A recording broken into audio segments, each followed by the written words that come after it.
प्राण प्रतिष्ठा करताना 2 दुर्वांकुराने गणपतीला स्पर्श करून म्हणायचं अश्य श्री प्राण प्रतिष्ठा मंत्रस्य ब्रह्मा विष्णु महेश्वरा ऋषिया ऋगयजु साम अथर्वणि छंदांसी परा प्राण शक्तिर्देवता आ बीजम ह्रीं शक्तिं क्रौं केलकम अस्या मूर्ति देव कल सन्निध्यार्थ प्राण प्रतिष्ठापने विनियोगा ओम आम ह्रीं क्रोम ओम यम रम लं ओम शम शम सम हम क्षम आम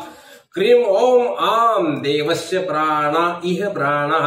ओम आम ह्रीं क्रोम ओम यम रम लं ओम शम शम सम हम क्षम आम क्रोम हेम आम देवस्य जीव इह स्थितः ओम आम ह्रीं क्रोम ओम यम रम लं ओम शम सम हम क्षम हम क्रोम हेम आम देवस्य वाङ्मनश्चक्षु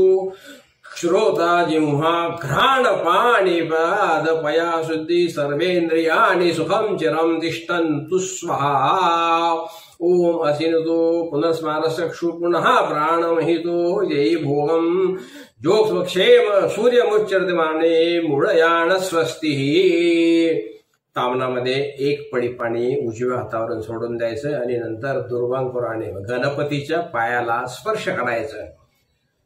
अस्य देवस्य 15 संस्कार सिद्ध्यर्थम 15 प्रणवावृत्ती करिष्ये ओम ओम असा प्रणवाचा 15 वेळेस उच्चार करायचा आहे। नंतर 2 दुर्वांकुर तुपात बुडवून गणपतीच्या उजव्या डोळ्याला आणि नंतर डाव्या डोळ्याला त्या तुरबीने तूप लावायचे आणि म्हणायचे ओम तचक्षतुर्वहितम शुक्रमुच्चरत पश्येम शरदा शतम जीवेम शरदम शतम।